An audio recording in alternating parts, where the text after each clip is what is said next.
Today, we're going to talk about a condition that, well, it essentially short circuits the body's most basic commands. We're talking about the ones that affect how we move, how we speak, and even how we breathe. We're diving into amyotrophic lateral sclerosis, or as you probably know it, ALS.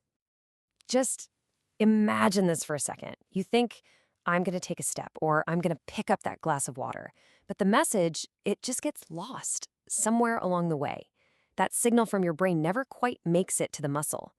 That broken connection, that is the fundamental problem at the very heart of ALS. All right, so here's our game plan for today. We're going to break it down into 5 parts. First, what exactly is ALS? Then we'll look at the neuron breakdown, what's happening inside the body. After that, the signs and progression, how it's diagnosed, and finally, how the condition is managed. So let's jump right in. First things first, what is amyotrophic lateral sclerosis? Okay, I know, it's a mouthful, but the name itself actually tells the whole story if you break it down. Amyotrophic is just Greek for no muscle nourishment. And that's exactly what happens. Without that signal from the nerves, the muscles start to wither away. And lateral sclerosis, that points to the scarring, the sclerosis, that happens on the sides of the spinal cord, right where these critical nerve highways are. Of course, for most of us, the name that really clicks is Lou Gehrig's disease. It was named after the legendary baseball player whose amazing career was tragically cut short by the condition way back in 1939. And honestly, that connection is a huge reason ALS became part of the public conversation. So how does this breakdown actually happen? To really get it, we need to take a look inside the body's, well, you can think of it as its electrical wiring system. And the key players here, the absolute stars of this show, are the motor neurons. These are the cables, the wires, that carry every single command from your brain and spinal cord out to every voluntary muscle you have. They're what turn a thought into an action. Now, this system has 2 main parts. You've got the main cables, or the upper motor neurons. These are the big transmission lines that run from the brain all the way down the spinal cord. Then you have the local wires, the lower motor neurons, that branch off from the spinal cord and plug directly into the muscles. For any movement to happen, both of them have to be working perfectly. And this is the crucial point. This is what makes ALS so devastating. It's not a disease that just attacks one part of the system. It attacks both the upper and the lower motor neurons.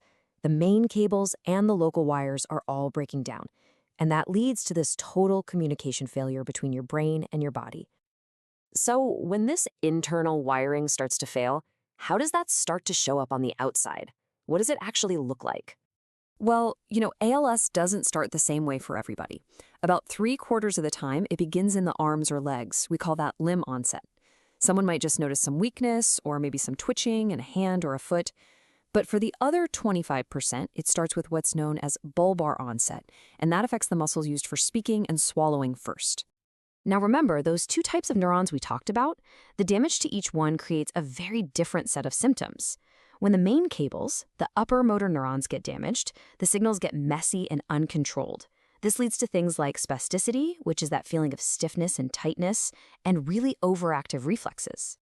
But then, on the flip side, when the local wires, the lower motor neurons, break down, the muscle just loses its connection completely.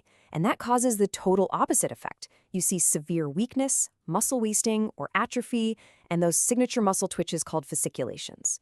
And it's this weird mix, this combination of both upper and lower motor neuron signs showing up together, that is the absolute hallmark of ALS. And because the disease is progressive, the reality is it's tough. The average survival time from when symptoms first appear is about 3 to 5 years. And that's mainly because the disease eventually reaches the muscles of the diaphragm, which, as you know, are absolutely essential for breathing. Okay, so given how complex and varied these symptoms can be, how in the world do doctors actually figure out that it's ALS? The path to an answer isn't always a straight line. The whole process is incredibly meticulous. It'll start with a detailed neurological exam where they're looking for that classic combination of upper and lower motor neuron signs. Then there are electrical tests, like an EMG, that can actually show the nerve signals are being lost. But a huge, huge part of it is simply ruling out other conditions that can mimic ALS, things like spinal cord issues or other nerve diseases. And this is so important to understand. There's no single blood test you can take, no one scan that says, yep, it's ALS. It's what doctors call a diagnosis of exclusion.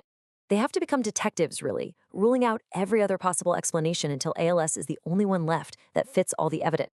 So once a diagnosis is confirmed, and with no cure yet, the entire focus shifts from diagnosis to management and care. The goal becomes about one thing: preserving function and independence for as long as humanly possible. It's all about proactive care, getting ahead of symptoms like breathing trouble, difficulty swallowing, and mobility challenges to maintain the highest quality of life you can. And believe me, managing ALS is a team sport. I mean, just look at this list. Because the disease affects so many different parts of a person's life, it takes a whole team of specialists all working together. You have the neurologist at the center, sure, but also physical therapists for movement, speech pathologists for communication, respiratory therapists for breathing. The list goes on. It's a truly comprehensive effort to support every single aspect of a person's well-being. You know, when you step back and look at it, the story of ALS isn't just about a clinical breakdown. It's also a story of incredible innovation, of deeply dedicated communities, and just the fierce, unbelievable determination of patients and their families. Which really leaves us with a powerful question to think about. What can the fight against ALS teach all of us about human resilience?